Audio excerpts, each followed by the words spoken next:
Namaskar, everyone. I, Kamna Gaur, on behalf of Spiritual Regeneration Movement Foundation of India, would like to welcome you all to a very special session on understanding the value of Vedic recitation with Dr. Raja Harris, Dr. Harris Kaplan, Director of Maharishi Vedic Pandit Program. Dr. Kaplan is an international leader of the Maharishi Movement organization and has been working on multiple projects of transcendental meditation and Vedic Pandit program and other projects as well. He has been under the guidance of Maharishi ji. He's spent a lot of time. So before we start our program, a little bit about His Holiness Maharishi Mahesh Yogi ji, founder of Transcendental Meditation International. His Holiness Maharishi Mahesh Yogi ji introduced the transcendental meditation technique to the world and restored Vedic technologies of consciousness for creating peace to their full effectiveness. Vedic recitation being one of them. Also, he has been instrumental in reviving the fundamental knowledge of consciousness as enshrined in the ancient Vedic literature of India in all its aspects across the world. Starting in 1958, Maharishi, as he is commonly known, embarked on multiple world tours to teach transcendental meditation, the basis of experience of consciousness in its totality in all the major continents, which he continued till his last breath in 2008. Having also brought back the scattered knowledge of 40 aspects of Vedic science, including Maharishi Vedic approach to health, Maharishi Jyotish, Vedic astrology, Maharishi Vastu, Vedic architecture, Maharishi has given mankind a comprehensive system of living life in its fullness, providing health, wealth, happiness, and enlightenment. So today we will have an opportunity to learn more about Vedic recitation, their value, scientific basis, and the vast potential they hold for us. It's going to be an interactive session, so you can send in your questions through the chat box option. It's an honor to have Dr. Harris Kaplan with us today. Dr. Harris Kaplan is the director of Maharishi Vedic Pandit Project, with its headquarters at the center of India near Karonti, Madhya Pradesh. The Maharishi Vedic Pandit project was the vision of Maharishi ji to establish a permanent group of experts at creating coherence by Vedic recitations, daily practice of transcendental meditation, and transcendental meditation Siddhi program. Without any further ado, I would request Raja Harris to please begin. We are very, very honored to have you here today. Namaskar. Yes, Jai Gurudev, Namaste, and thank you for that beautiful introduction, Kamna. I think that in a very few words, you express the enormity of what Maharishi had done. Just as you said, reviving the totality of Vedic science in its purity and its totality, really beautifully expressed. I wanted to focus today on one very specific aspect of Vedic knowledge, which is the quality of sound, reverberation, or Vedic recitation. And so now I'm going to share my screen with you and show you a PowerPoint presentation that I'll walk through. And I hope you can see. If you can't see, maybe you'll tell me, but you should be able to see. Yes, Kamna, you see me? Yes, Dr. Harris. Thank you. So we're looking here, you were talking before about the Brahmastan of India near Jabalpur, and you could see this is every day. This large group of Vedic Pandits assembles to do this specific yagya, as you know, is Ati Rujabhishek, 1,331 Pandits doing that recitation. But when we think about what's Veda, what does it mean Veda? What does it mean Vedic recitation? So that's what I want to talk about, what they mean. Is there any practical value to knowing about Veda and Vedic recitation? When we talk about Vedic Devata, what exactly does that mean in relationship to total knowledge of Ved? And how does that relate as well to Vedic recitation? Are there any differences in the recitations by Maharishi Vedic Pandits? And finally, I'd like to talk about a practical application, an app, which you may all really enjoy to use. One of the things that happened as Maharishi would go around India and then around the world is he had to revive the understanding that Veda is not something in books. It's not some knowledge, not if you read for 40 years you'll understand Veda. Because what Veda means is knowledge. Knowledge of what? It's that knowledge of the unified field, or Atma, that unified field of all the laws of nature, and importantly, all its expressed values. So of all silence, of all dynamism. Or we could say another way, Veda is the inner reality of everyone's life. And the real understanding, the real experience has to be gained of Veda, not by talking about it, but experiencing it inside ourselves. Because without experience, it's just intellectual, non-scientific rambling about. Veda is the source of all branches of knowledge, all sciences, all religions. And Veda is independent of time and could never be lost. Okay, so then what are Vedic recitations? The recitations are the eternal sounds of that unified field of all the laws of nature, or pure consciousness. That we can experience in ourselves, in our own quiet state of consciousness. What's important to understand is in that ocean of pure consciousness, there's a quality, the Vedic language is called smriti, or memory. What's memory? Memory is the eternal flow of that value of pure consciousness. Because there's flow, there's motion. When there's flow or motion, naturally some reverberation or some sound arises. These primordial sounds are the sounds of Veda. Now, whenever we listen to Vedic recitations, the laws of nature begin to also pulsate in our human body, and it aligns us, our mind and our physiology, with total natural law. When we listen to the Vedic recitation with a settled experience, with a settled awareness, coming from that experience of transcending over and over again, it brings tremendous balance, peace, harmony, and joy in life. Now, one of the things that people generally think about in terms of Vedic recitation or Vedic chanting is the concept of devata, Vedic devata. What are Vedic devata? Vedic devata are the impulses of that total unified field, responsible for the creation, maintenance, and evolution of everything in the universe. Cosmic in dimension, permeating the entire creation, Anoraniyan Mahato Mahiyan, from the smallest to the largest. Vedic devata are not religious or philosophic or poetical. They're a scientific reality of life.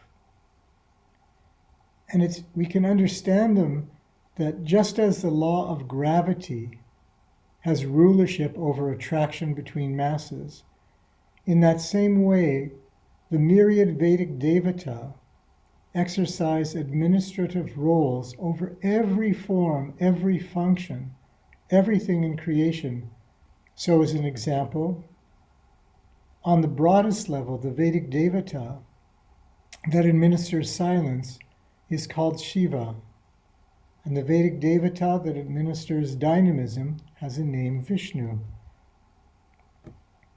What's been found recently is that these Vedic devata, and what should always have been understood and actually was in all the Vedic literature, is that the Vedic devata are in our own physiology, in our own human physiology. They're integral aspects of our own body, of our own awareness. And they have, and here's the most important point, they have precisely the same form and function as described in the literature.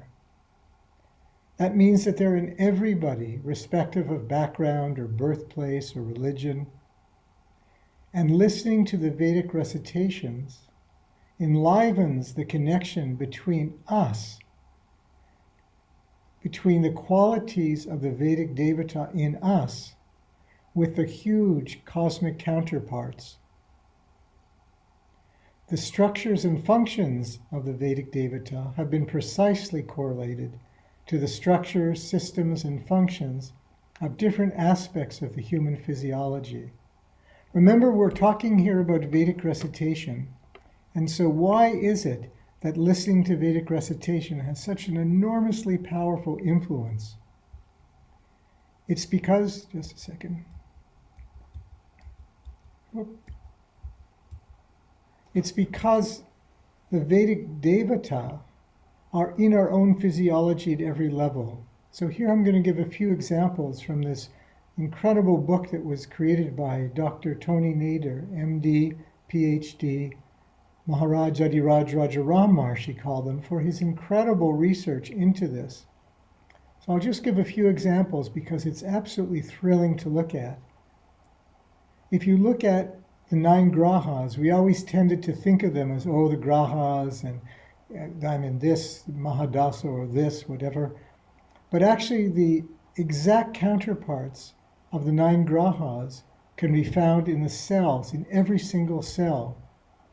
Or if we wanted to look at the nakshatras, the 27 nakshatras, they have a precise one-to-one correlation in every cell with the 27 organic constituents of the systems of the cell, exactly similar in structure. But probably the one example that I could give today that I think you'll really enjoy is this particular picture, to understand how the sets of structures that form the gateway to the brain and has a name in the Vedic literature of Ganesh has this exact one-to-one correspondence. So looking at this ventral view of the brain, you can see exactly how the clear correspondence between Ganesh and the 3 critical parts that pass information to the brain. Nothing goes into and out of our brain without passing through this. So when we talk about that Ganesh is the first Devata who's honored, it's because unless that Devata is enlivened, unless this pathway of consciousness is opened, then properly information can't pass and success can't be there. If you look at all the different parts of the way that Ganesh is represented, for example, here showing how the ears correspond exactly to the cerebellum, or the face corresponds to the pons, the trunk exactly corresponds to the medulla, the tusk to the nerves at the base of the pons, the eyes of Ganesh correspond to the roots of these special nerves.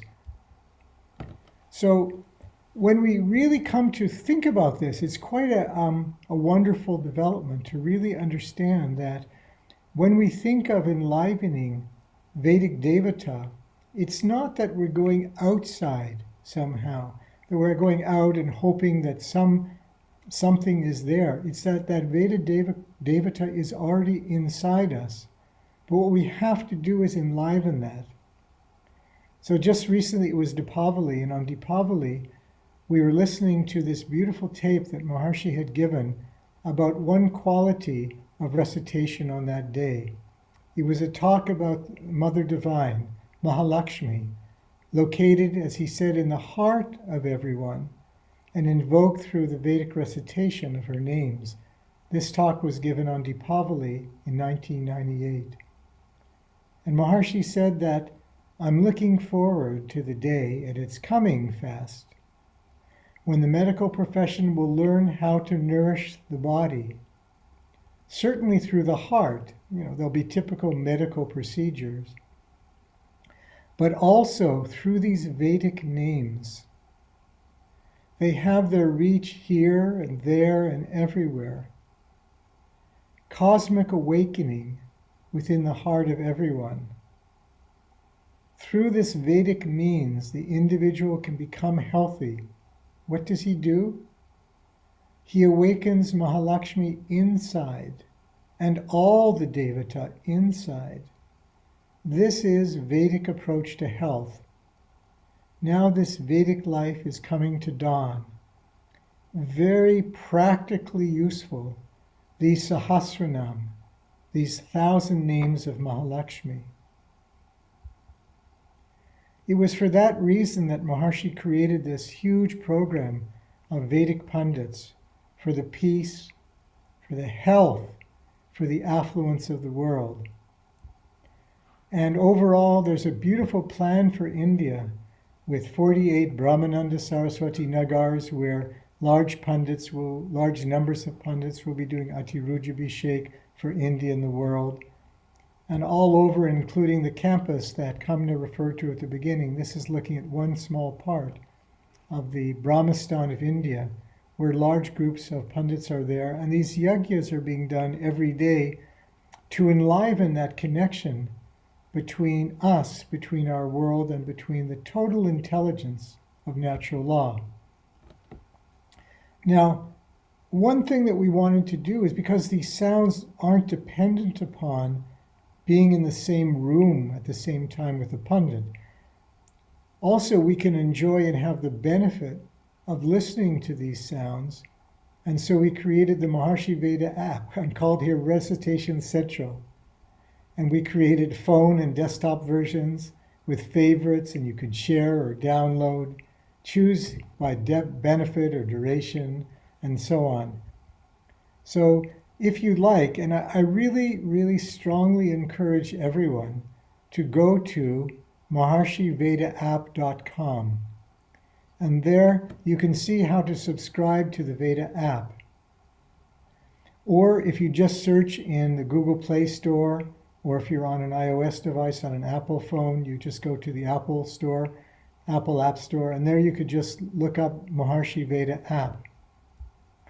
And there's two main divisions, Vedic Recitations, and also the eternal music of nature, Gandharva Veda, Indian classical music.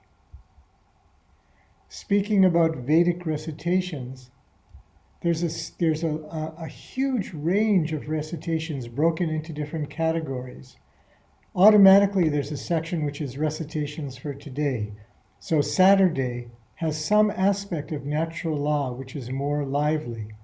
So that particular quality of nature of each day of the week, Sunday, Monday, Tuesday, has some devata, some aspect which is lively.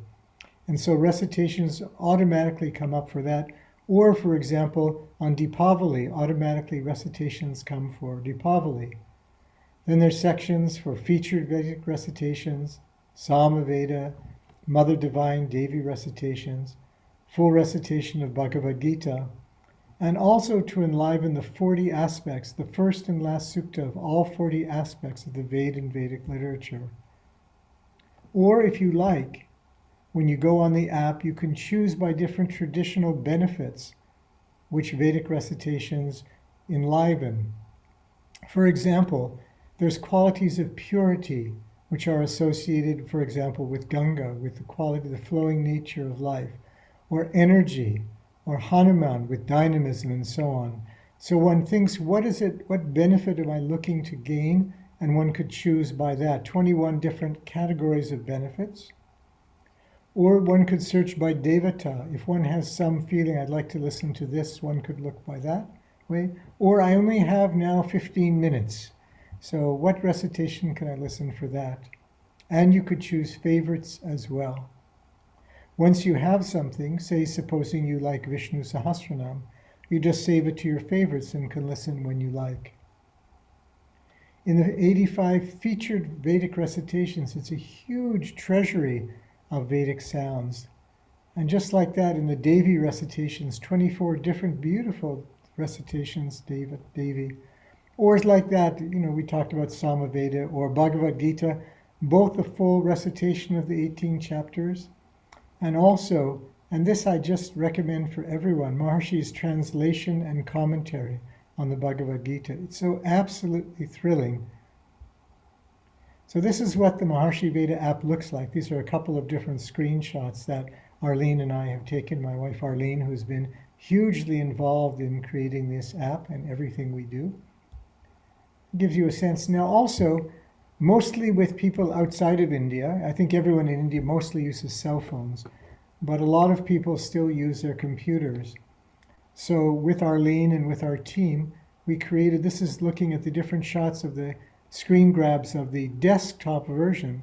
So those of you that prefer to use your own computer, the same registration for the Maharishi Veda app is available on all devices, whether you're using your phone or computer, each one it'll work. If you go on and you see it and you like it, you can also see our Instagram page. And we'd love to hear your comments about the app. Please do try it.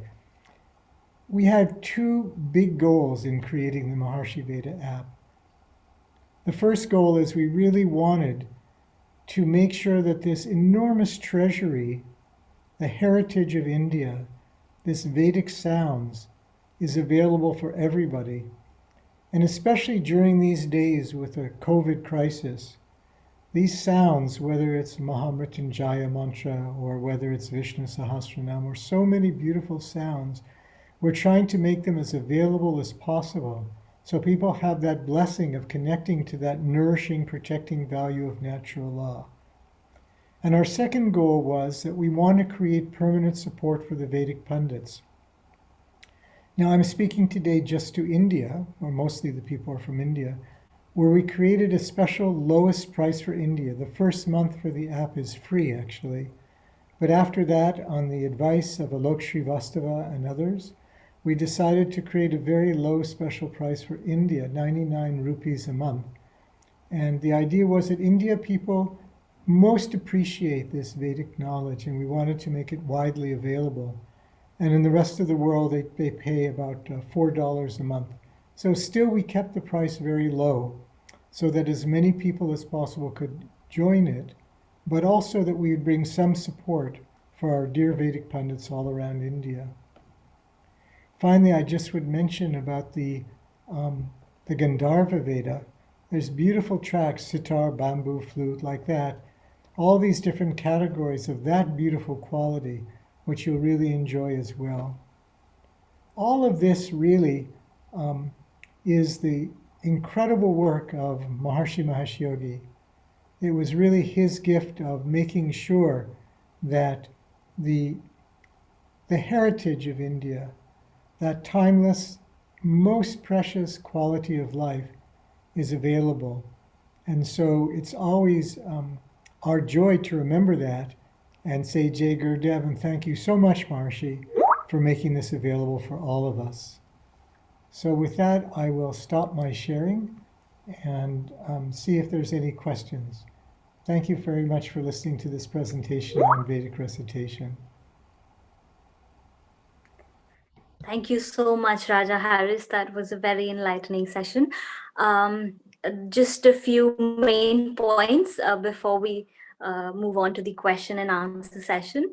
As Dr. Harris pointed out, that Veda is not in the books. It's so nicely said that it's not in the books, but it's the knowledge of the Atma. And there are so many misconceptions about how it could be a religious thing, but as he said, as he beautifully mentioned, that it's not religious, it's scientific. And another great thing is how he was pointing out that the grahas, the nakshatras, how they have one-on-one correspondence there in the physiology as well. So and also very thank you for making these Vedic sounds available to us through this beautiful app. And I'm sure a lot of people would have some questions. And now I would like to hand it over to Mr. Alok Srivastava, who's a very dynamic teacher of transcendental meditation, a long-time practitioner of TM, transcendental meditation, and its advanced programs. So, Mr. Alok Srivastava, I would request you to please take this session forward. Thank you. Thank you so much, Kamna, for the introduction. Thank you so much. And Jai Gurudev, and welcome to everyone who's connected. I'd like to thank Dr. Kaplan again for giving us this beautiful presentation on Vedic recitations and about Mahari's program to create world peace. And he talks about the Mahari's Pandit program as well. So, like Dr. Kaplan mentioned, now we will do question and answers, and we already have a few questions that have come in. But if you can still send in your questions. So as we're going along, if anytime you want to send in your questions, you can write it in the comment section of the Facebook stream that you're watching it on. So I will start with the questions. So the first question that we have is, how are these recitations helpful if we are recovering from a surgery, or if we are ill? Do they help in that regard? What happens is that if one is connected to the totality of natural law is capable of doing anything, it's capable of supporting anything.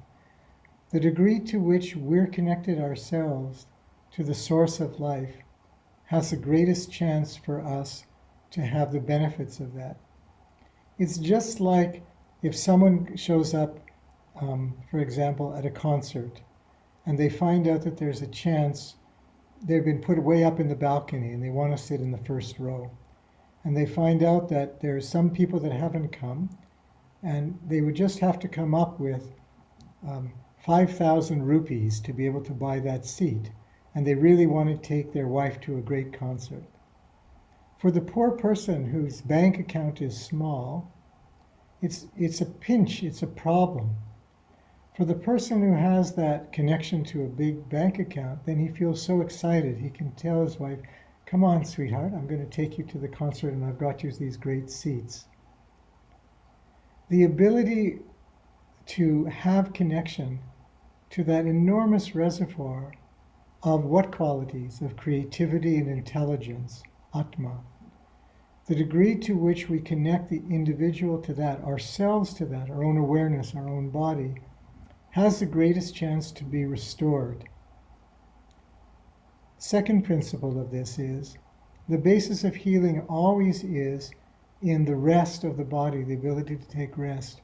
Our whole nervous system is designed to operate in phases of life, of activity and rest. When we go too much into activity, what happens is we strain ourselves, and then there's some problem that can be created. And that we have to rest at night, and then in the morning, no matter how tired we were, if we rest properly, we can feel better. It's everybody's experience. When we need to rest more is when we're recovering from something which is more strenuous on the body. When there's great strain on the body, all the intelligence of the body has to go to allow it to connect to its own quiet source and have the mechanisms of healing which it has possible work for it. You know, one of the great mysteries that everyone is noticing now is, why is it that some people's immune systems are able to overcome certain viruses while other people aren't? And actually the whole research in terms of COVID is a way to try and trick the nervous system, if you like, or change the response of the RNA to be able to produce a response which gets rid of those violations of itself which are harmful to itself. So within the body itself is the intelligence, is the mechanisms which is capable of healing itself. Only we have to set the initial conditions to be able to do that. So I mentioned two. One is, the more we're connected to the totality of natural law, to Veda, to Atma, the more that's lively in our own awareness, in our own consciousness, the more that the body's attention naturally will be nourished from that. The second part of it is that naturally when we take more rest, and that from that rest we invoke that quality of healing, the more powerful the healing will be. So for example, I would strongly recommend, try as a test, if you have had an operation, listen to these Vedic sounds and see what happens. It's quite amazing. One of the things that we want to do in the next year is to do some clinical trials on recovery from illness, coming from people who listen to Vedic sounds. Already, as probably many of you know, there's a huge research volumes, 8 or 9 volumes of scientific research on transcendental meditation and how the healing process is promoted through regular meditation. And that same principle, which is settling down, getting quiet, letting the natural mechanisms of the body heal itself, can have another engine. Once we're habituated to that experience of silence, as we get more and more familiar with it, it becomes more part of our daily routine. Then listening to Vedic sounds from that quiet level, those pulses, those pulsations, those reverberations, that nourishing quality of life has the chance to then help and heal us. The Vedic literature is full of recommendations of beautiful recitations to listen to for all different qualities. One of the remarkable parts, I mentioned Dr. Nader's research, is looking at every part of the body, for example, the lungs, which is a topic which is of great concern to everyone today. There are certain specific correlations, exactly like I showed with Ganesh, one-to-one correlation with certain parts of certain mandalas of Rig Veda, the 5th and 7th mandala of Rig Veda. Listening to those sounds from that quiet level has the value of stimulating that quality. Why? Because it's inside ourselves already. It's not that we're going to something outside, but we're appealing to that level which is already in ourselves.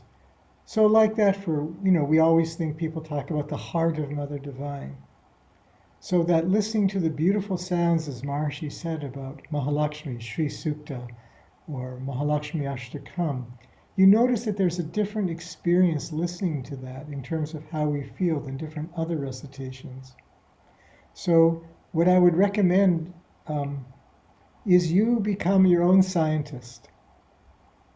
Listen to the Vedic sounds, meditate first of all, of course, regularly meditate, and then listen to these Vedic sounds, and it's a huge treasury, very, very precious treasury.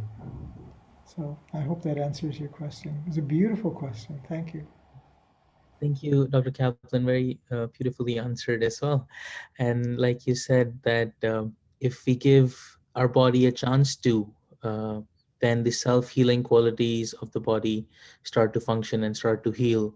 Whether we're recovering from a surgery or whether we're ill for a different reason, different disease as well.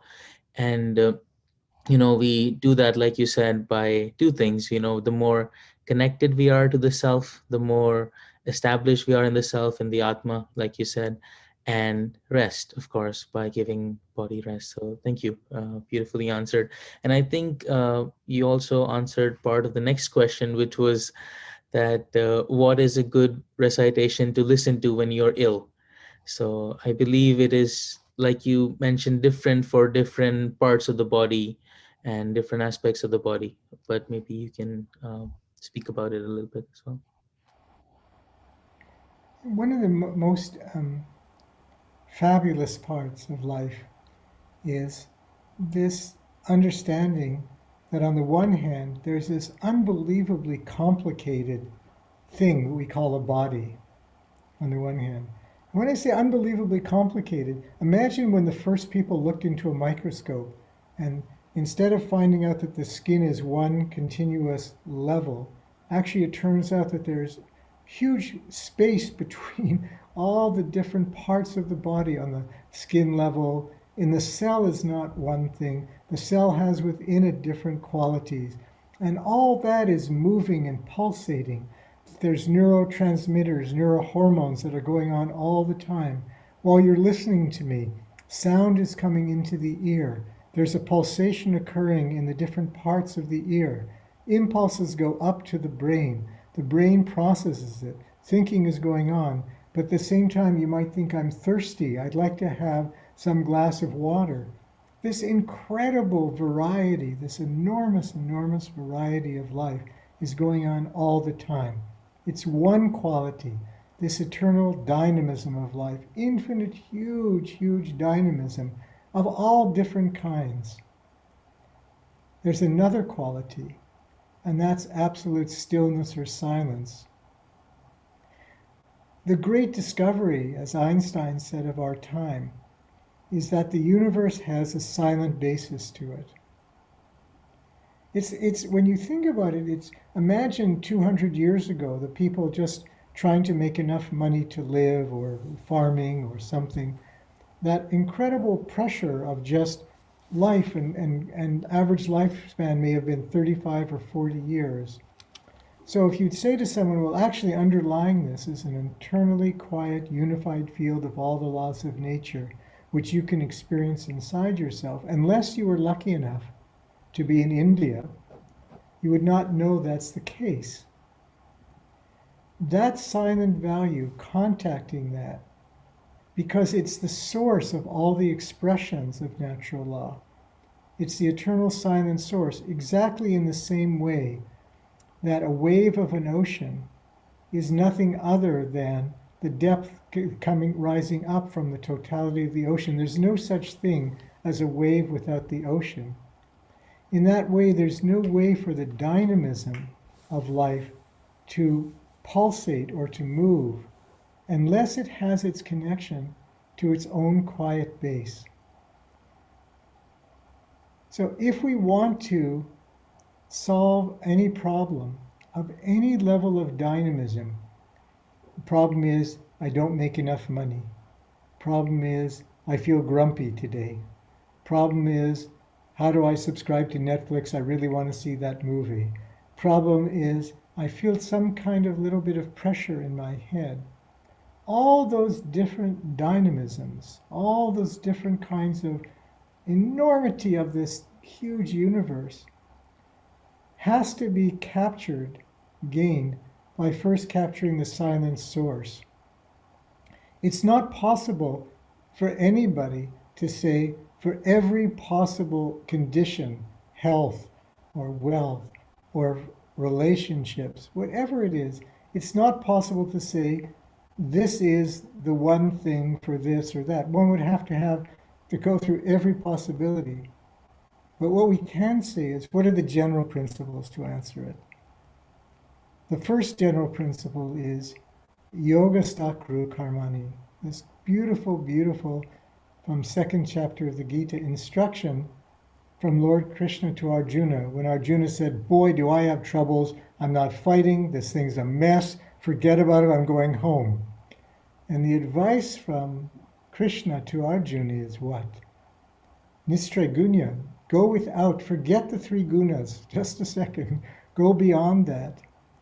Yoga stakru karmani, experience that totality of natural law, and from there the support will naturally come. So my first comment, what to do about health, is meditate regularly.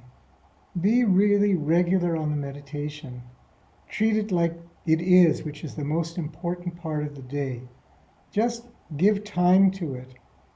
And then what comes out of that is naturally, nature supports, because you're at that fundamental level of support of all natural law, and so you have the blessing of that for everything. First thing. Once you're doing that regularly, it's very good then to have some specific recitations that you could listen to, depending on what the situation is. Now, because it's not possible, as I said, to go through every one time Arlene and I were very fortunate to be discussing your question with Maharishi. And Maharishi said, remind everyone of Vishnu Sahasranam. He said, you can tell them it's a universal tonic. Such a beautiful expression, the universal tonic. Why? Because Vishnu, Lord Vishnu, is that supreme administrator of all dynamism. So because if there's a problem in dynamism, if one goes to that source of dynamism, it has a great value. Now you might say, but wait a second. You showed before Pratam Puja Ganesh, and that you said, didn't you say, and isn't the tradition, that Ganesh is traditionally has to be invoked because it opens up those neurological pathways, literally opens them up in the brain. Yes. So usually, if you'll notice in most Vedic celebrations, say for example, if it's something like Deva Prabodhini, which has that value of Vishnu, has value enlivening right now, this coming Wednesday, all the value of dynamism for everyone. So there'll be two main recitations to listen to. One will be Ganesha Tarvashirsham, which has that value. First it's done, first to open that up, and then Vishnu Sahasranam. But I would say also, these days especially, so many people have commented on the power of this Mahamrityunjaya mantra. I think it's very famous, probably you've all heard of it. And all these recitations are on the Maharishi Veda app, and they're beautifully recorded. I really didn't, I was thinking as I was giving my presentation, I didn't really answer one question I put, which is, what's the speciality of the Vedic Pundits? And it is that quality of reciting not quickly, not loud, but having from that para level, from that transcendental level, bringing out those waves in that more continuous level of the flow of nature. So these sounds are not just those specific Vedic recitations, but they're recorded properly. Sometimes people, this is not to disrespect anybody else, but they put on some recitations on YouTube, and in the background there's a sitar playing loudly and then other music coming and going, and it's okay. It's okay. But in terms of actually creating the effect for you, which is the goal, to feel better. Again, one time Maharishi, we were asking him about Ayurveda, and Maharishi's answer was, Ayurveda is that which works to make a person feel healthier. We're actually interested in the results. We want people to be healthy and happy and peaceful and enjoy life. And that's what all these Vedic recitations can do. So I hope that kind of answers your question. Thank you, Dr. Kaplan. Beautifully answered, beautifully summarized as well. And one thing that is great about this, or having these recitations available on the app, it is very convenient. Like, I personally use it myself all the time, and we don't have to go anywhere, especially during these times. You don't have to step outside the house. You have everything available in your phone. All of these uh, you know various Vedic recitations of different devatas, of hundreds of recitations are available, and it's just wonderful and so convenient for us to have in the app. So thank you for that, Dr. Kaplan.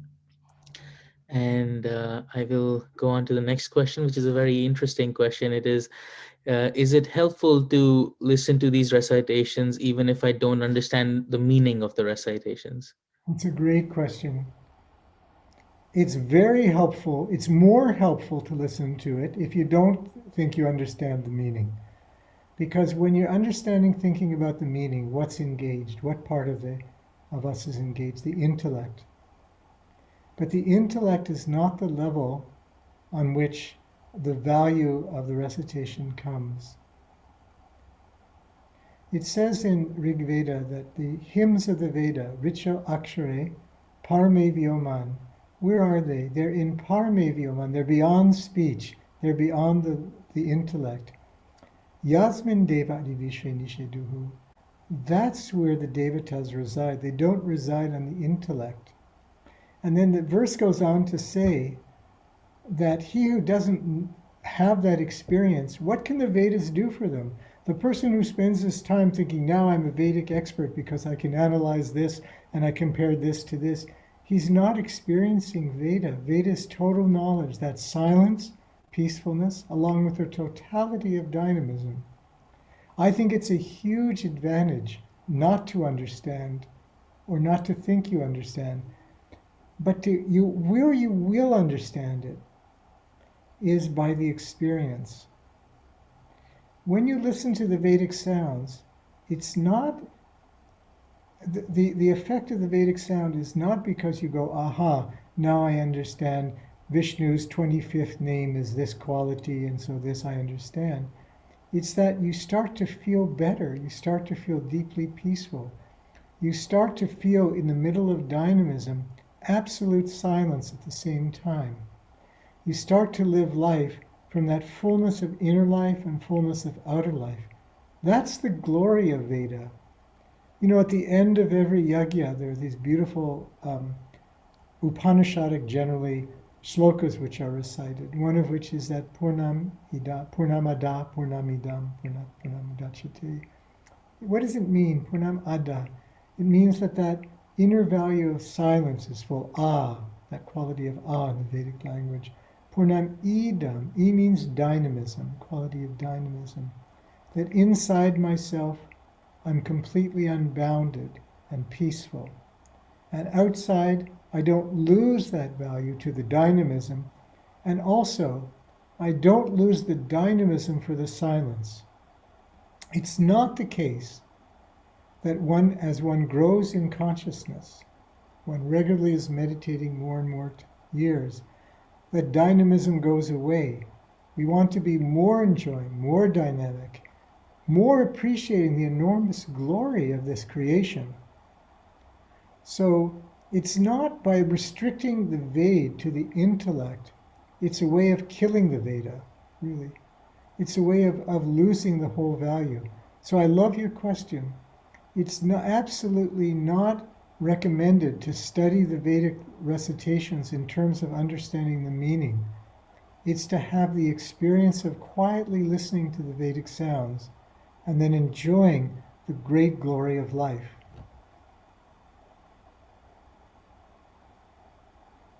Beautiful, Dr. Kaplan. That was, again, like you said, the effect of the Vedas, the real functioning of the Vedic recitation doesn't happen on the level of the intellect. It happens on a much finer level. And it's actually, like you said, it's better that we don't know the meaning, so then the intellect is not engaged in that while we're listening to these Vedic recitations. And also, if you can talk about how this sort of leads to how do we listen to Vedic recitations, whether we can listen to them while we're doing something, while we're driving, while we're working on something, or what is the best way to listen to it, or is it okay to listen to it while we're doing something else as well? Yeah. I'd like to answer by just augmenting something to the previous thing I said. It's also not the case that we want to not use our intellects in life. It's not that we're anti-intellect or anti-thinking. On the contrary, thinking is very valuable. And I've been very fortunate over these last years to have met many great scholars of Vedic science. And what they always tell me is that Maharishi gave them the completeness that they're always looking for. Not that they regretted having studied Vedic literature, but that they understood its source as themselves. And then actually what happens is that in the experience of listening, and especially listening when one's settled, then the real meaning of the Veda shoots forward. There's an expression in the Vedic literature that he who was awake, the riches seek him out, yojagar. It's a beautiful expression. That what happens is that being awake, and being awake means really being awake to the totality of oneself, then and only then the intellect is really capable of understanding the Vedic sounds and their meaning. For example, throughout time, there's been a misunderstanding of the Yoga Sutras of Patanjali, so many different parts of it. The one thing that everyone struggles with is this third or fourth sutra, which after it says, then the seer is established in himself, then it says, Vritti Sarupyam Itaracha, which means that, what does it mean? People didn't know what it meant. They tried to scramble. And when Maharishi had done his beautiful commentary, he explained how the vrittis, or the vibrations, the reverberations of the self, emerge from that field of silence and remain within it.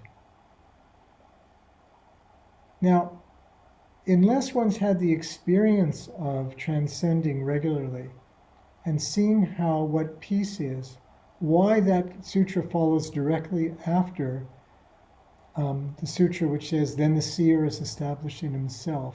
When one gets experience with being established in silence or wholeness, then after that, and only after that, one begins to see how the impulses of life emerge from there, but aren't separate from that.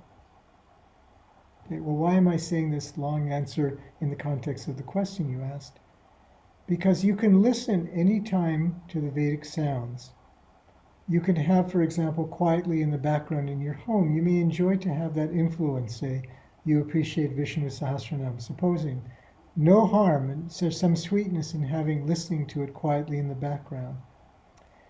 If you're working at a desk, supposing you're doing work, and you have the Vedic sounds on, then please notice if you're feeling better or you're feeling divided. If the sounds are such that you start to feel, back and forth a little divided, better not to listen then. And I would suggest when you're driving a car, better not to listen. You don't want to be transcending, for example, when you're driving your car. If you have a chauffeur, it's okay, but other than that, better not to drive. Um, but otherwise, it's okay. You can listen, have it on quietly. But the reason I answered the way I did was because also after you've meditated, you may really enjoy especially to listen. Because as I say, then that quality of sound and what it's, if you like, its real meaning or its real value, starts to come out much more. So listen then if you have a chance when you're settled, and then see how you feel differently then as to non-settled. And if you're driving, please don't listen to the Vedic sounds. Excuse me. Thank you so much, Dr. Kaplan, for answering that question and explaining it in detail as well. Why it is said in such a way, how we're supposed to listen to Vedic recitations, and why is that in such a way. So, thank you for explaining that.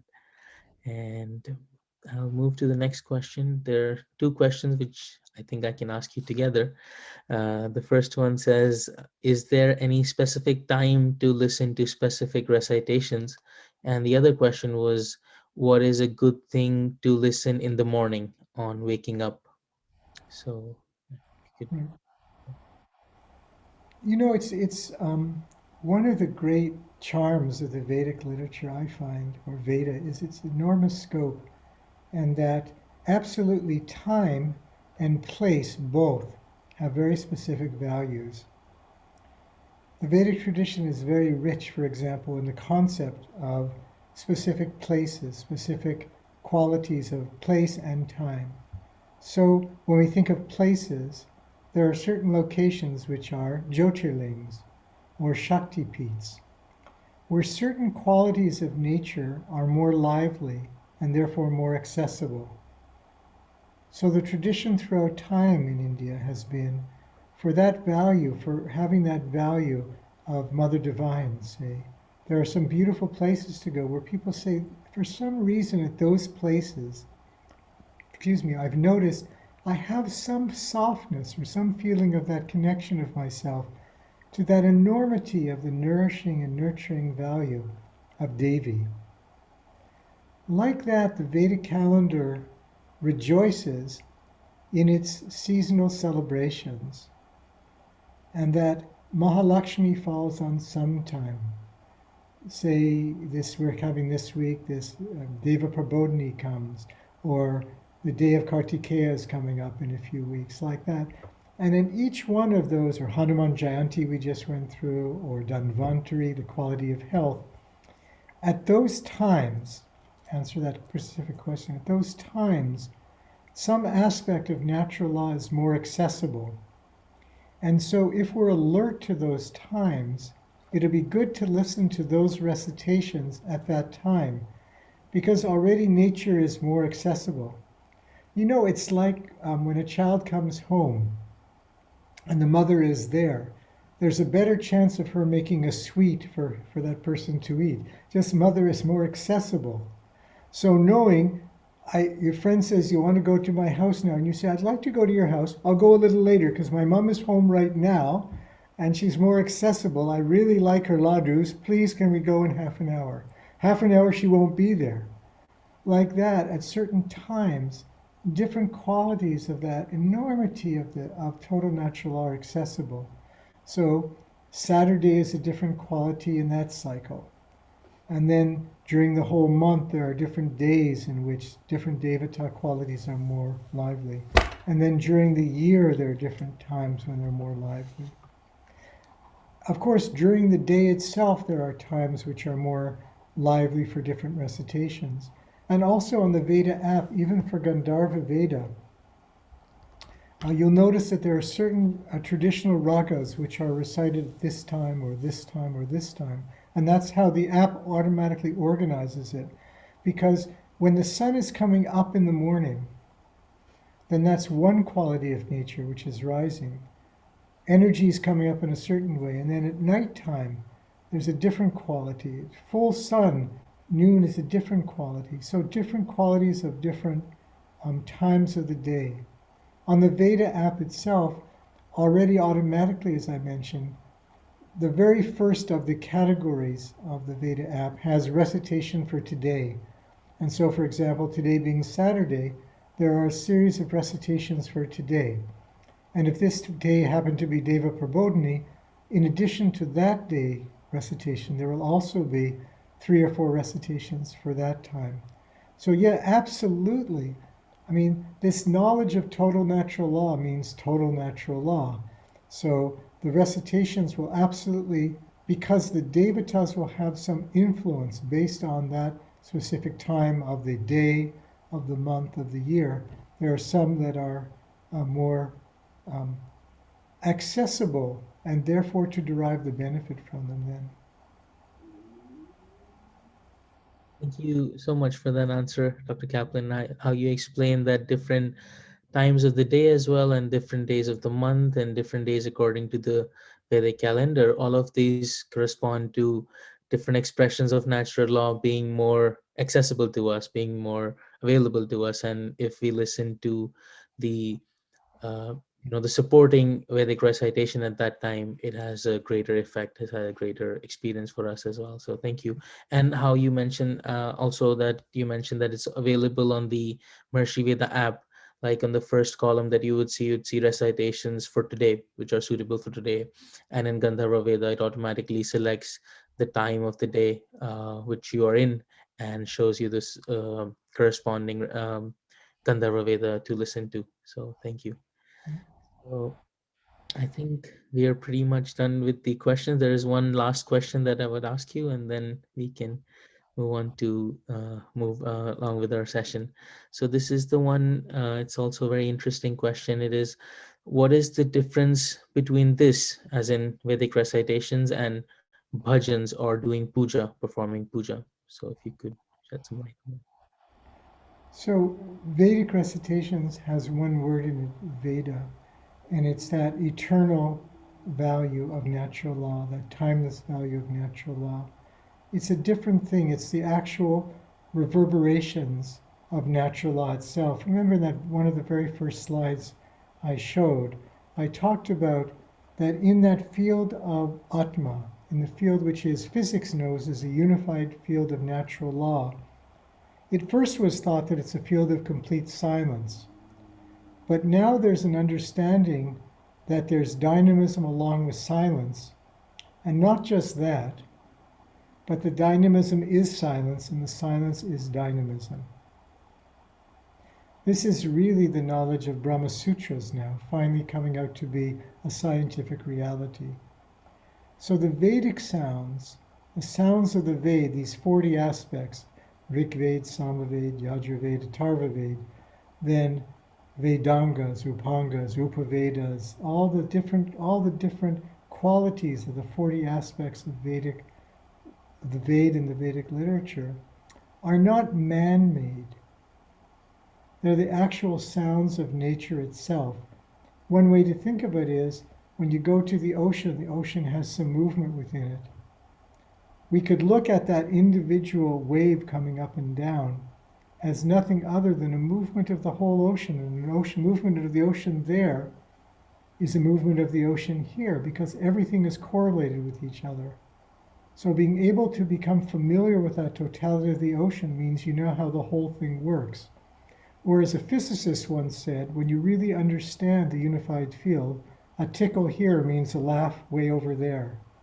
It's the same thing because it's one unified field. That's Vedic recitation. Bhajans, which are traditionally understood to be devotional songs, are usually man-made. Somebody feels some upsurge of joy, of appreciation. It's beautiful. Someone, especially over time, whether it's a poet who wants to write some poem about walking in either by the Narmada and just thinking, oh, I can't believe how incredible this is. And it's not enough for me just to experience it, I have to express it. And so he says something or he writes something and he reads it out. Or someone feels that tremendous appreciation for some quality. It could be, again, the Narmada.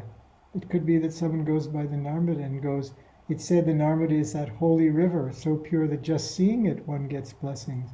And maybe going by the Narmada or taking a dip in the Narmada, whatever, one feels that and begins to write something as an individual expression of oneself.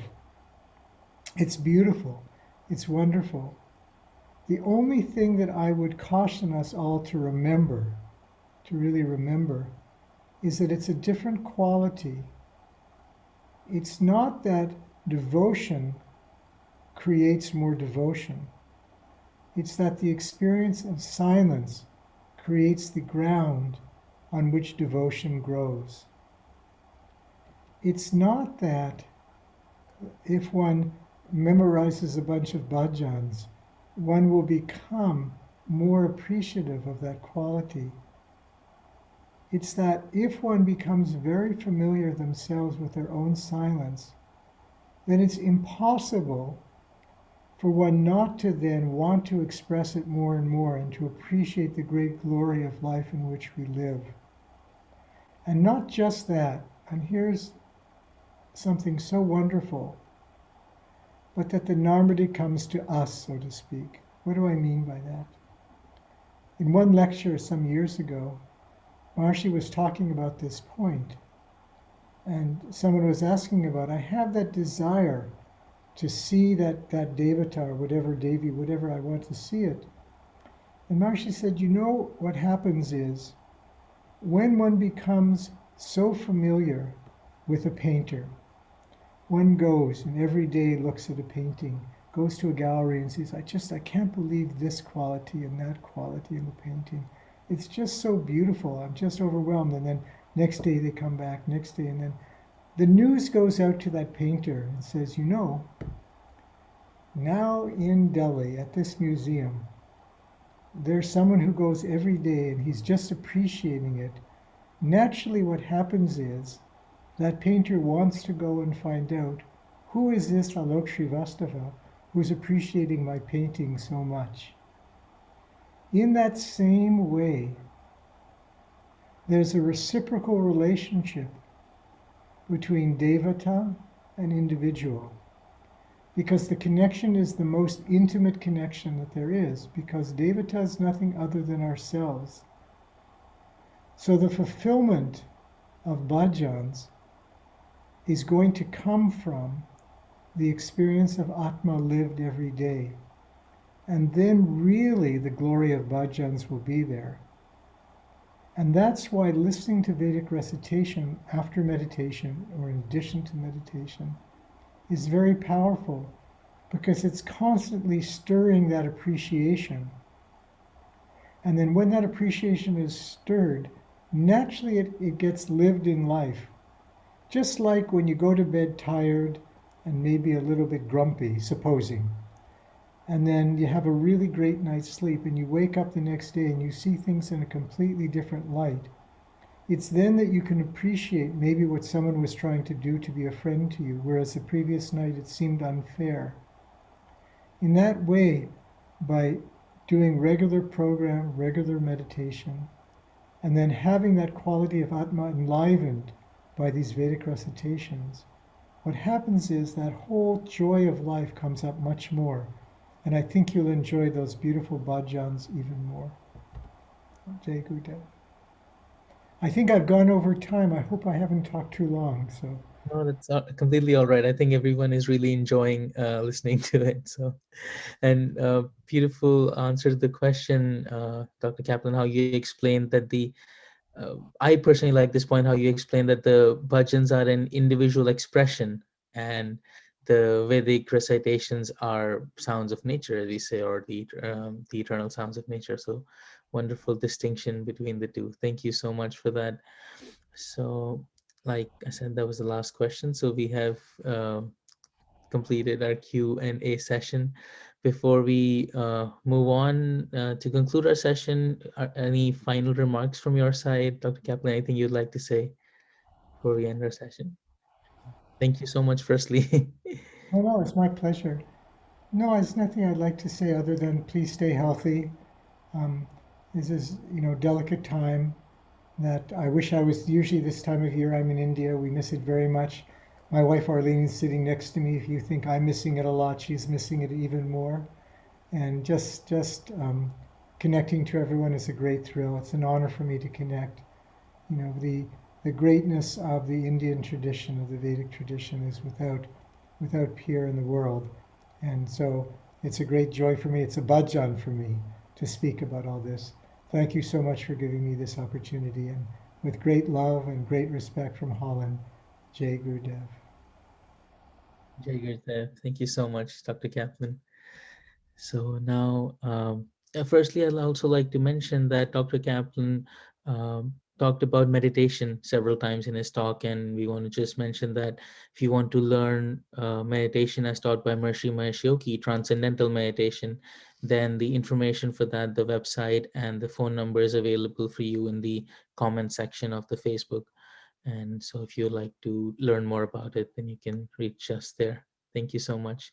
And now I'd like to hand over to my colleague, Ms. Kamna Gaur, and to continue with the session. So please. Thank you so much. I think it was wonderful. We covered from healing to time, where we should be listening to the recitations and the meaning, if that's important, and then the difference between bhajans and these Vedic recitations. So I think we've pretty much covered everything here, and taken all the questions. It was definitely a joy listening to all of these questions being answered by Dr. Harris. Um, so before we conclude, of course, we would like to thank you both. And we have a special treat here today. As we conclude, we would be listening to Ganesh Pancharatnam Stotam by Maharishi Vedic Pandits. And the value it has is it supports in overcoming obstacles. So you will get a little taste of what we've been talking about for a while now. Maybe Alok, we can conclude by playing this beautiful Vedic recitation by Maharishi Vedic Pandits. So thank you everyone for joining. It was a joy, and hopefully we'll come up with something more soon, right? So thanks again for joining. Jai Gurudev. Namaste.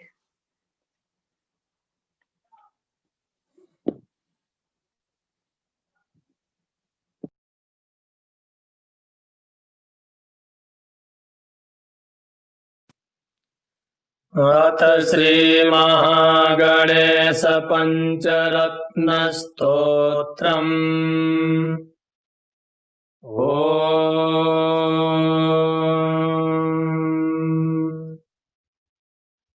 मुदाकरात्तमोदकं सदा विमुक्तिसाधकम्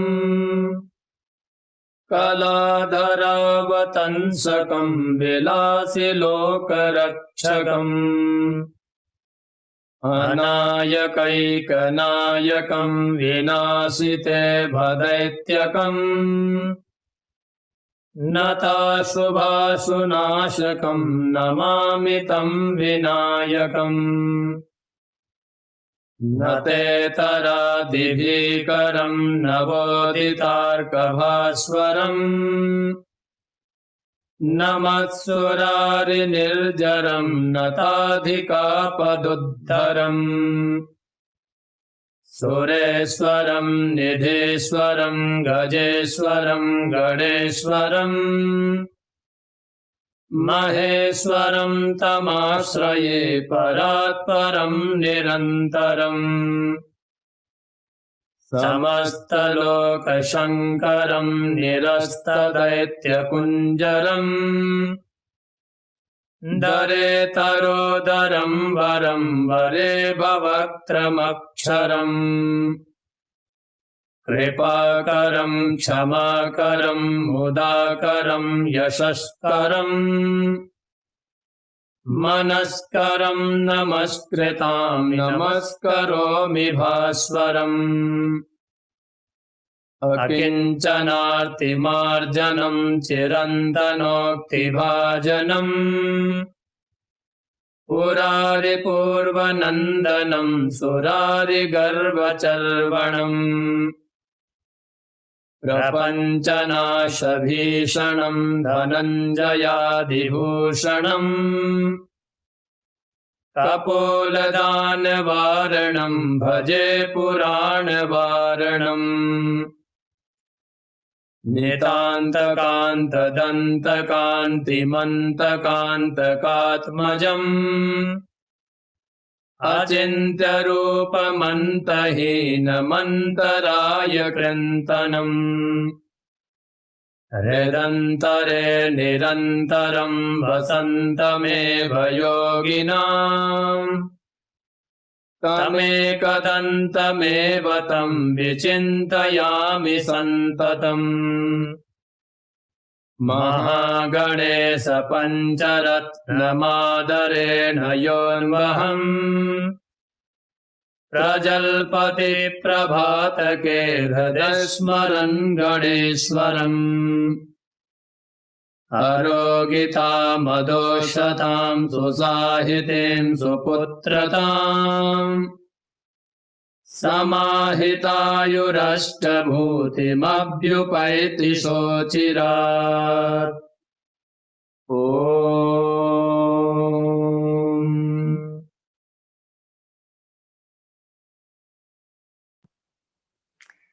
Jai Gurudev, Namaskar. Just like these, we have a large library of high quality Vedic recitations by specially trained Maharishi Vedic Pandits. So you have the link, you can try the app. It's free for a month, so you can try and enjoy these high quality Vedic recitations. Thank you for joining again. Jai Gurudev.